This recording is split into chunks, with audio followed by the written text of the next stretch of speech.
just interviewed Natan Sharansky on my podcast. You guys know who Natan Sharansky is.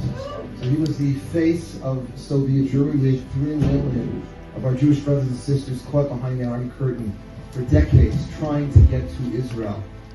And he said that we misjudged this generation. We thought this young generation in Israel, post-Zionism, not terribly idealistic, and just want to be like everybody else, and we were wrong, he said. He said this young generation today is fighting so heroically, 7 fronts. So many people going into the army that don't have to go into the army, that are exempt for one reason or another, because the Jewish people on Israel, specifically this generation of young men and women, are so dedicated. And I put you in that category. Each and every one of you, by being here, making Aliyah, if you're considering making Aliyah, you are part of that fighting force as far as I'm concerned. So kol hakavod to all of you. I want to share a very brief piece of Torah from this Bishvat. And it's no coincidence that the holiday where we celebrate nature always falls out amongst the Shabbatot where we have the most amount of supernatural events. We had all the Eser Makot, the 10 plagues, the Nile turning into blood, one thing after the next, culminating last week in Kriyat Yamsuf, the splitting of the Red Sea. What else happened miraculous in last week's Parsha? Anybody else know?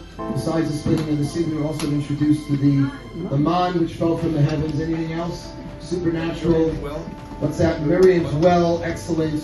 The Anane HaKavod, God's cloud of glory, which turned into a pillar of fire at night. And everyone always says the same thing to me. At MG, we reach out to a little of a less affiliated audience. And some of my students over the years have always said, Rabbi, if I saw a miracle, if I just saw the laws of nature being suspended like our ancestors did, I believe I'd be religious too. And it's okay. But what do we see every day? Okay, we don't see miraculous events. We do see nature.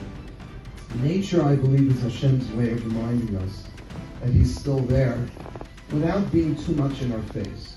And some of the Chachamim, some of the great sages believe that we read these Parshiot having to do with supernatural events, specifically as we celebrate nature, supernatural versus natural, because we're supposed to mature from needing miracles. We always kind of look, oh, one day we'll get back to the place where we'll see miracles. No, we're supposed to have developed from that place where God is not so in our face, but where we can actually choose to believe in Hashem. I don't believe our ancestors, when they saw the sea split, had to do much choosing.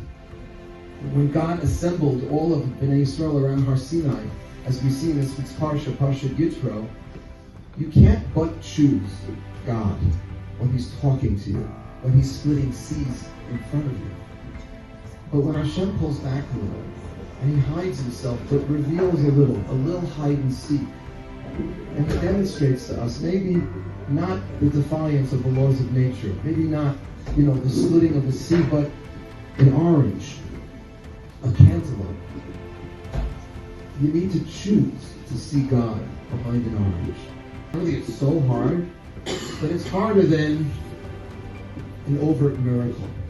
And that's supposed to help us develop into the kind of Jews that want to have Hashem in their lives. Not just being forced to believe in God, because what other choice do I have? Hashem made Himself so obvious. I have no choice other than to follow His ways.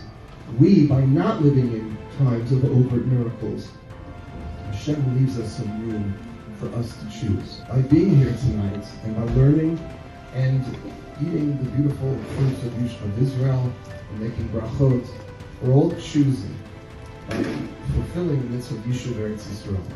We are choosing to bring Hashem into our life. That's the opportunity we have that our ancestors never had. And my bracha to you is never stop choosing, never stop struggling, because Hashem, purposely and intentionally and deliberately, is not so overt. It's not so clear that He is here. That was the way it was supposed to be, so that we could choose Hashem. And kol hakavod to all of you for making this choice. You give me a lot of inspiration. Hashem should continue to bless you with incredible success. This room keep schlepping more chairs in. Should get filled up very, very quickly until we have to take over the whole center here. Shakach, everyone, and thank you for having me. Hey, please like and subscribe so we can get these really important videos out to a larger audience. Thank you.